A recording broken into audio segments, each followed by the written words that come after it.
Hey guys, welcome to another YouTube video. Of course, we're nearing. Of course, as you can tell, we're nearing the end of these AFL season review videos. This one is going to be on the grand final losers for this year in the Sydney Swans. So let's go straight on into that. So last year, of course, it was a big step in the right direction for Sydney off of the back of disappointing years in 2019 and 2020. 2021, they finished in 6th position with 15 wins and 7 losses, but got knocked out in the first final against GWS. This year was a definite improvement. They finished continual improvement. They finished in 3rd position with 16 wins and 6 losses for the season. They beat Melbourne at the MCG in the first final, which earned them a week off. Then beat Collingwood by the narrowest of margins by a point at the SCG in the preliminary final to take them into the grand final. They entered the grand final with a 7-match winning streak. But unfortunately, they were just absolutely no match for Geelong in that grand final. They got beaten by 81 points in another grand final blowout. So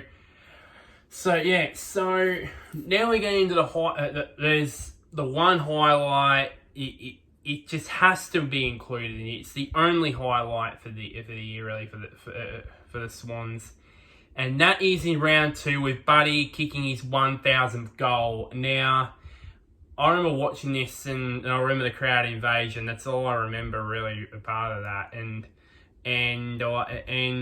we'll never see anything like that again. We'll never see someone kick 1,000 goals again. They could come close, but not actually reaching that milestone, unless free-flowing fast footy it comes back, which I think it's slowly but surely coming back this year, especially this year, the way the game's been played. Some of the games have been played this year. But I don't see Buddy's achievement being like that ever again. Especially now, it looks like, you never know, 2023 might be Buddy's final season. He's getting on a bit now, so he's not as not as good as he was. He wasn't good in the finals, which I'll get to in a bit. And of course the low light again, which is obvious, the embarrassing performance on grand final day against the Catters. I mean, as I said, they were just absolutely no match. It was all over at quarter time, really. They did put up a fight in the second quarter, but Geelong eventually proved that the third quarter is known as the premiership quarter for a very, very, very good reason. So, and then by that stage it was all over by that stage. So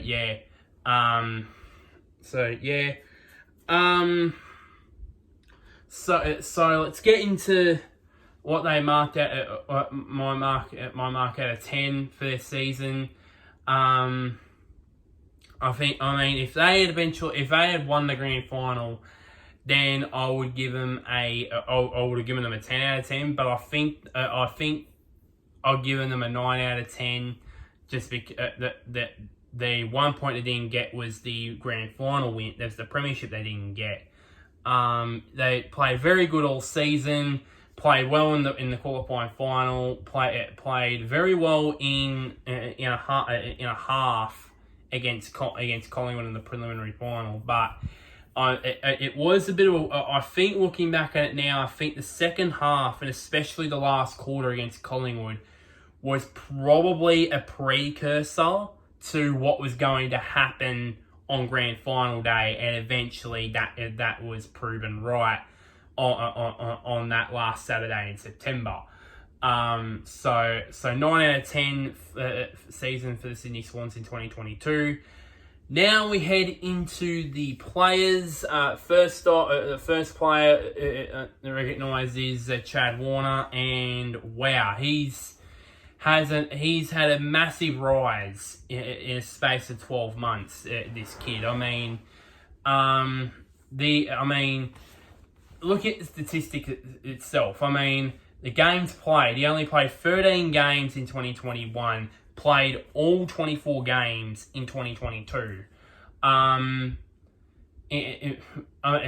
In 2021, he averaged in disposals. In 2021, he averaged 16.6 touches a game. This one was up dramatically to 22.8. I would assume John Longmire put him more in the midfield. Contested possessions. Massive difference as well, 9.9 this season, up on 6.9 from the previous season. Kicks, 13.6 in 2022 compared to 10.4 in 2021. Clearances, that's still up as well. Four clearances a game compared to 2.5 in 2021. Meters gained is the massive one. 321.2 meters gained in 2021. He upped it dramatically to over 500 in 2022. 505.3 to be exact, and it's classified on AFL.com.au as an elite level for a midfielder. I think he's classified as a midfielder. And then score involvements. A tick under 5 score involvements a game in 2021 at 4.9 to be exact, which is and then 2022 it was up dramatically to 7 per game in 2022. So his rise has been unbelievable, and I won't be surprised if he even gets more midfield minutes. And he takes his game up a level to maybe in touches. He goes up, and gets probably 25 touches a game. In 2023, his improvement's been stark, really, and he's really starting to turn into one of the more damaging midfielders in the competition. So I think that I think. No doubt about it, he'll continue on his rise in 2023. We spoke about Buddy Franklin earlier. Of course, this season, as I kicked 52 goals in 23 games. He didn't play all the games. He kicked 2.3 goals per game. 2.3 goals per game in 2022, and of course we all know he kicked his 1,000th goal in this season, as I said earlier. His career is absolutely unbelievable. His career stats in terms of goals is unbelievable. As I said, he's probably entering his final season in 2023. 1,000 these stats. 1,047 goals in 341 games. And he's at an average of 3.1 goals per game. That is unbelievable. He's probably the best gun forward of his generation, no doubt about it. The signs were there when he first debuted in 2005 for Hawthorn, and then of course he kicked the 100 goals in 2008, and then of course leading was the cornerstone behind Hawthorn's success and their road to their 2013 flag. Then he left to join Sydney. Had a few ups and downs throughout his time there at Sydney, but I think he's found his niche now, and that everyone thought that 9-year deal wasn't going to last. Well, he has, and it's probably going to go to a 11th year in 2023. 11th year, I think it was 10th year, I believe, I don't know. Yeah, a 10th year in 2023. That contract ran out this year.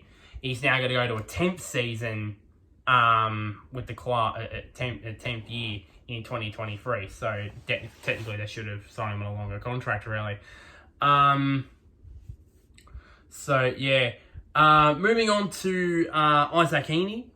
He, as a forward, he's, in terms of, I think it's, look at his statistics, I think it sounds like more of a hybrid of a midfielder having midfield minutes. I mean, he averages 16 under 16 and a half touches a game, which concludes to me that he's probably spent more of his time in the midfield. It's a bit 50, I think. Excuse me. He'd spend more of his time either in the midfield or up forward. Most of his time forward, but he's gone into the midfield quite a bit. And then of course, he's averaged 2 goals per game. Accuracy pretty good too, with 55.7% goal accuracy. Tackles inside 51.8 and marks inside 51.7. Which all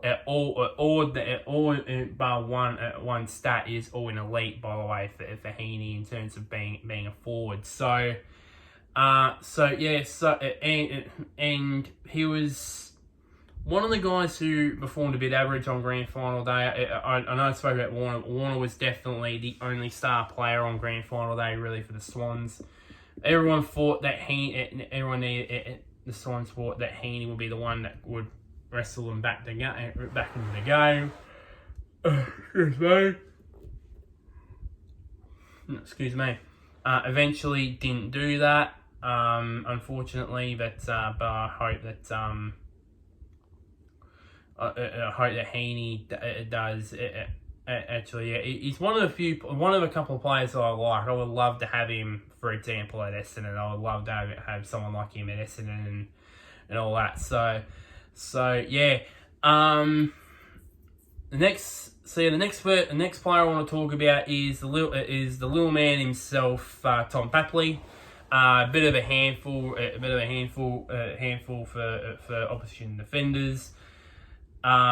He averaged about. He averaged about 1.7 goals per game, and I remember the game against Melbourne where he pretty much won it off his own boot, really, in the last few minutes in that game. And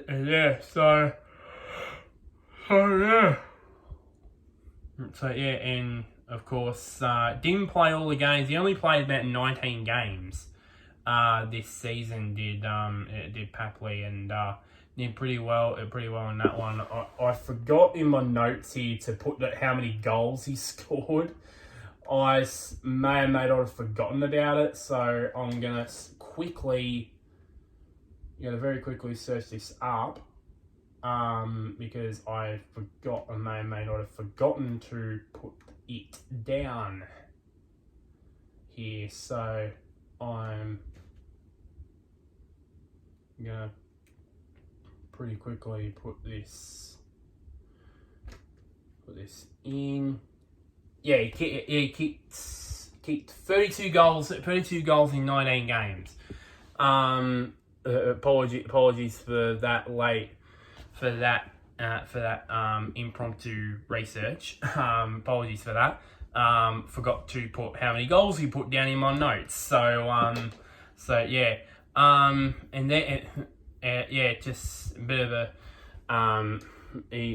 of course, as I said, a bit of a handful for opposition players, really, and hopefully he puts together a full season under his belt and plays all games for the Swans, because it is someone that they definitely need in terms of small forwards. Final player to talk about is, of course, Callum Mills. Now, Callum Mills stepped up this year as more of a captain. This year, he was captain, I believe, on grand final day. Kicked a big goal on that day as well.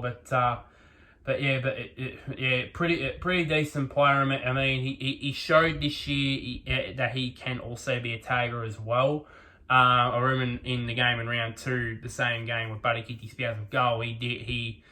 I think in round 1 against Essendon, Patrick Dangerfield got something like 30 odd touches and got 12 clearances, something like that. He kicked a goal. He only restricted him to like 12 touches, I believe, which was rare for someone with Dangerfield's quality. It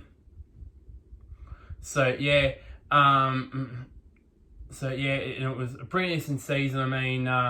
Average 24.4 touches a game, 9.7 contested possessions a game, 14.4 kicks per game, 3.8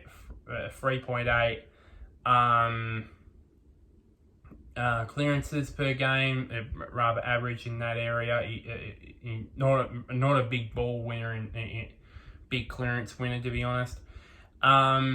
Meters gained 397.5 per game, and 5.6 score involvements per game. So most of it's either above average or elite. The only statistic that he's average on is basically clearances. He's not really a clearance winner, anyways. Under pressure, what is under pressure down at the Swans? And I think what is not stated enough for the Swans is their ruck stocks. Looking this here, Hickey's getting on a bit now. He's 31 years of age. He didn't have a good grand final day. Laddams, he's 24, but he's not getting a proper look in. Played a few games. I think he played. How many games did Laddams play? He played only 11 games this year. And I'd assume that will go up. What if because eventually Hickey's nearing is entering the second half. Is in the second half of his career, of a journeyman career. Of course, they just drafted Cameron Owen, who's 18 years of age. Lachlan McAndrew, who's had 3 seasons on the Sydney list, but he hasn't played a single senior game yet. He's only 22 years of age. Pete Laddams, he is 20. He's going to be 25 next year. So entering his prime in his age, in terms of age, and then Hickey, he's nearing the end. So if with the likes now of Naismith, with the likes of Naismith being gone, Sinclair now retired.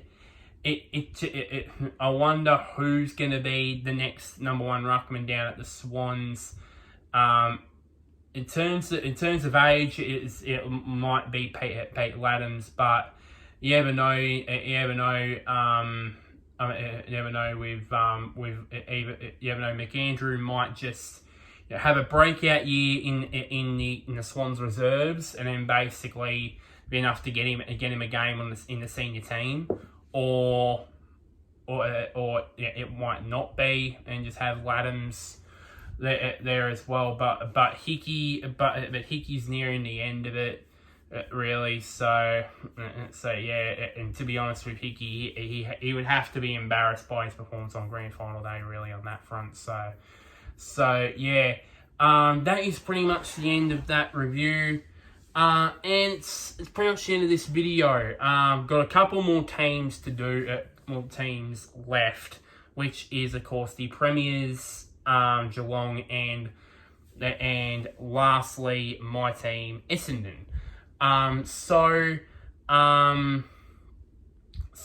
like this video, share this to anybody who's a Sydney Swans fan. Comment down below. Comment down below what were your thoughts on Sydney's 2022 season, and where do you think they'll stay where they are in 2023? Do you think they'll have a step down compared to last year? Do you think they'll go to the next level and really do challenge for the premiership again? I'd like to hear your opinions, and